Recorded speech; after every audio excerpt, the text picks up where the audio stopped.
Hello mga idol, merong nag-comment na gusto niya makipagdebate daw ako kay Alfred Guzman kasi wala daw kami binatbat. Ang tanong, ano bang relihiyon ni Alfred Guzman? Bakit pinagmalaki ninyo? Yan ba nakasulat sa Biblia, yung kanyang relihiyon? Kayo na umanib at naniniwala sa kanya, meron ba kayong basihan na maligtas kayo sa araw ng paghukom? Si Alfred Guzman ba may basihan na siya ay isinugo ng Panginoong Diyos para mangaral? Kayo na naniniwala sa Kanya, may basihan ba kayo na kayo ang totoo? Nasa Biblia ba ang inyong relihiyon? O baka naman kuro-kuro lang o palapalagay lang ang inyong paniniwala? Kawawa naman kayong mga nilalang kayo. Kaya sana habang may panahon pa, mag-isip na kayo. Yung ba yung pinaniwalaan ninyong Alfred Guzman? Yung mahilig magmura? Mahilig manunungayaw? Yung ba yun ang naniniwalaan ninyo na magaling mag-aral sa Biblia? Nakalagay ba sa Biblia ang pagmumura?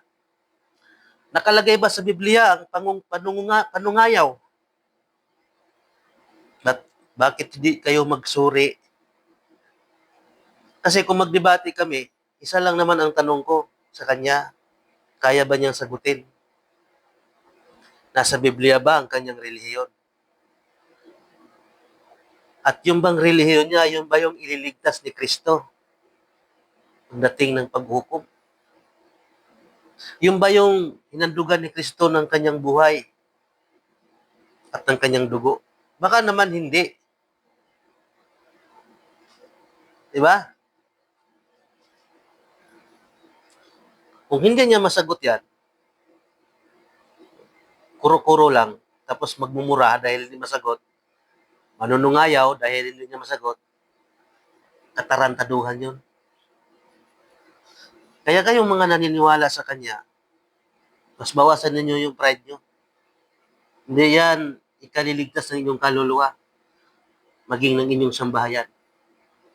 Ang gagawin ninyo, magsuri kayo sa aral ng Diyos. Kung meron kayong mga kapitbahay dyan, na mga INC, pwede kayo magtanong at sumama doon sa mga dakon ng gawain. Meron kaming mga misyonero-misyonera dyan para naman maliwanagan at masagot ang inyong katanungan. Huwag kayong maniniwala dyan sa tao na yan. Kita nyo, puro paninira ang ginagawa. Wala namang batayan. So, shout out pala sa mga naakit ni Alfred dyan na gusto pang magbago. Sabi lang kayo.